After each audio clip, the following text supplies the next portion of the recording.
Mr. Arif, since Hungary closed the border, migrants are using the new route. It's from Croatia, Slovenia, Austria, Germany.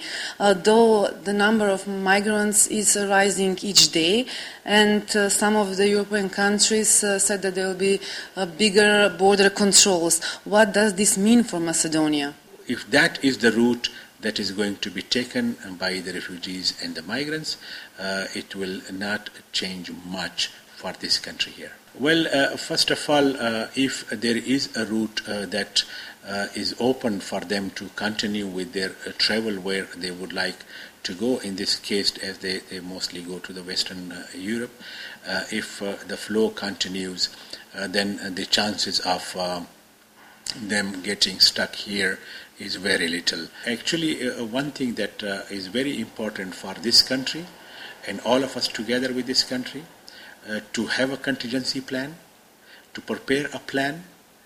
If something goes wrong, if people get stuck for one or the other reason, or the winter comes in and there is a problem is bigger, it's it's very much needed that we, the government and us, are all prepared.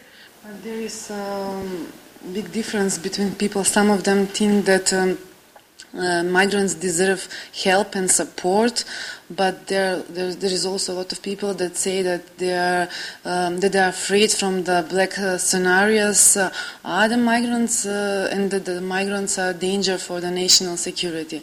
What do you comment on this? Well, let me tell you, we talk of refugees here, and we many of the refugees, and because majority of these people are refugees coming from Syria. If you look at the numbers, there are more than 80% now.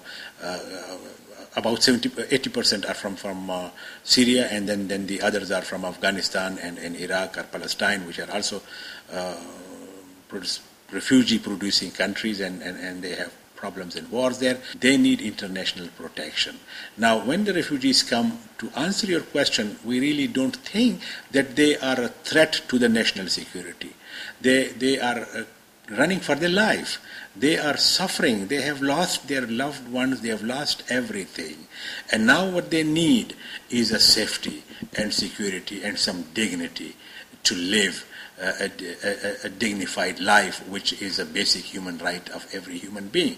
So I really don't think that they are a threat to the national security, but of course the countries should have their own mechanisms, registration systems and screening mechanisms where they can reconfirm to see that they don't have any elements of problems that are national, which can cause a problem to the national security. What is the best decision for the refugee crisis, especially now when the European leaders cannot make a decision, an agreement? Well, I am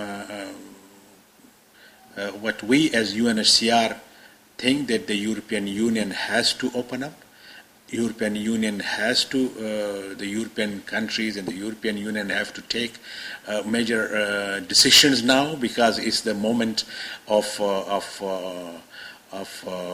taking some major steps and major decisions to this humanitarian crisis that is taking place, and to come to the protection of these vulnerable refugees and migrants who are at their doorstep. So there is a lot of expectation from the European Union to stand by its values now, for which it came together as a European Union.